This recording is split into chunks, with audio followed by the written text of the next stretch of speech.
Donald do والی ایک meeting آنے والی ہے جی، اس کے اوپر آپ سے تبصرہ چاہتا ہوں، 20 مارچ، کیا اس دن ہمارے سامنے کچھ ایسا آنے والا ہے جس سے پتہ چلے گا کہ امریکہ کی سازش تھی اور یہاں سے جو عمران کہتے تھے میر جعفر نے بیٹھ کے حکومت گرا دی، یا وہ سمپلی بتائیں گے کہ ٹپیکل وہ کو بوائے اسٹائل جو امریکنز کا ہے؟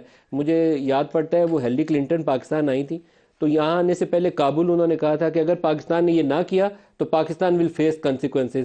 یہاں اسلام آباد آئی، میں نے پوچھا وہ کیا کنسیکوینسز ہوں گے، تو ان کے پاس اس کے بعد کوئی جواب نہیں تھا. تو یہ اسی ٹائپ کی ایک ڈونلڈ لو کی بڑک تھی یا اس سے ہٹ کے کوئی چیز تھی؟ راجہ صاحب.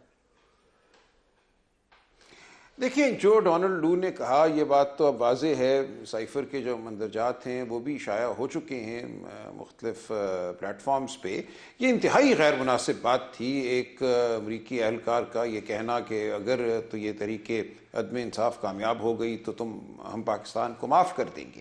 اس سے کم از کم یہ تو ایک بات سامنے آتی ہے کہ ان کی خوشنودی سے یہ تحریک عدم انصاف جو تھی یہ چلائی جا رہی تھی.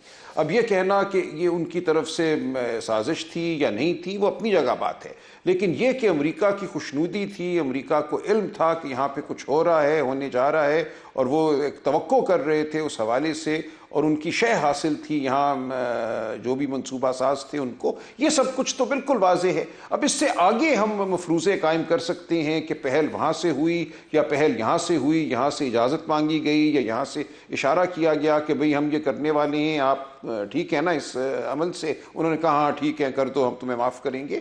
تو یہ تمام باتیں تو مفروضے کی حد میں ہم رکھ سکتے ہیں، لیکن جو بات بالکل واضح ہے وہ یہ ہے کہ امریکہ کی کہ علم سے اور خوشنودی سے یہاں پر ایک تحریک عدم انصاف چلائی جا رہی تھی، اور اس کا ایک بڑا تاریخی پس منظر ہے. کوئی پاکستان میں یہ پہلی بار نہیں ہوا. امریکہ کا رجیم چینج کا ایجنڈا پوری دنیا رجیم چینج امریکہ ایز اے ٹول یوز کرتا ہے دنیا کے بیشتر ممالک میں، لیکن پاکستان کے معاملے میں آج مارچ ہے اور یوسف رضا گیلانی سینیٹر منتخب ہوئے.